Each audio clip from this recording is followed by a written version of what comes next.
ఆజా దేవా ఆజా నీకు 9 రోజులు పూజ ఆ కైలాసాన్నే ఇడిసి పెట్టే గల్లే గల్లే నన్నే సుతే పందిరి గుంజలల్ల అది లంగముందయ్యో నువ్వు డిజేమో నాకు చెయ్యయ్యో వచ్చనిందా పుత్రాలనే సల్లగుండ దండిని పండగనే పదములు జరిపేమయ్యా జై బోలో గణేష్ ఆస్కి జై అంటే వస్తావో నిండు భక్తి కంట దోసి నువ్వు ఖుషి అయితావో నీకు రంగులైపు వేసి ముస్తాబు మతో చేస్తామయ్యా డోలు బాగా చేస్తామయ్యా పొల్లగాళ్ళతోటి నువ్వు వాడి పాడయ్యో మా ఇంటి పలారాలు జరహారతి చెయ్యో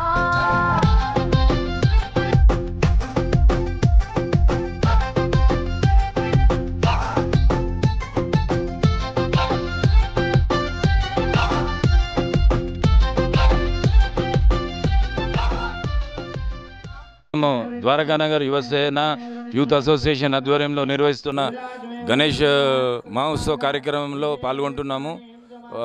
నిర్వాహకుల నుండి కొంత సమాచారాన్ని తీసుకునే ప్రయత్నం మండప నిర్వాహకుల నుండి అడిగి తెలుసుకునే ప్రయత్నం చేద్దాం. ఎన్ని సంవత్సరాల నుండి ఉత్సవాలను నిర్వహిస్తున్నారు? 15 సంవత్సరాల నుంచి. 15 సంవత్సరాల నుండి.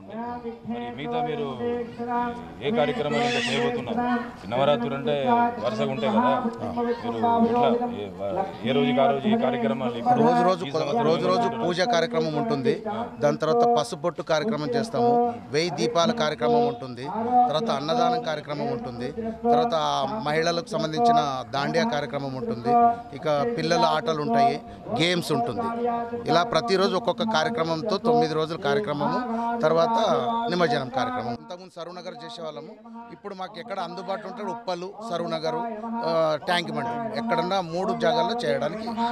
ఇప్పుడు అసోసియేషన్కి సంబంధించి వివరాలు చెప్పండి. అధ్యక్షులు, ఉపాధ్యక్షులు, మీకు తెలిసిన గుర్తున్న కాడికి వాళ్ళ పేర్లు చెప్పండి. అంటే ఒకరు చెట్టిబాబు అని ఒక అతను, తర్వాత విజయ్, తర్వాత ఇంకా మహేష్, ఇలాగే ఒక 15-20 మంది ముఖ్యమైన వాళ్ళే. పెద్దవాళ్ళం ఎవరు ఇన్వాల్వ్ కాము, బయట దూరమే ఉంటాము.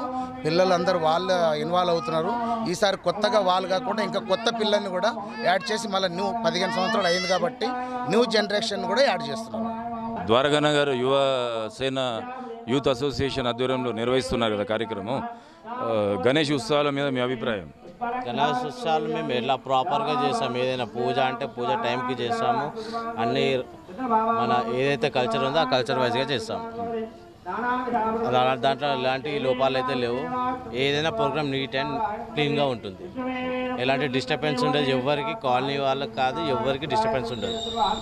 మరి మీ మండపానికి ముఖ్య అతిథులుగా ఎవరన్నా పెద్దవాళ్ళు అంటే పబ్లిక్ రిప్రజెంటేటివ్స్, మినిస్టర్ కానీ ఎమ్మెల్యే కానీ వాళ్ళు ఎవరన్నా వచ్చే అవకాశం? అలాంటి ఏ ప్రోగ్రామ్ చేయం మేము. మా పెద్దోళ్ళు ఉన్నారు, వాళ్ళు చాలు అంతే.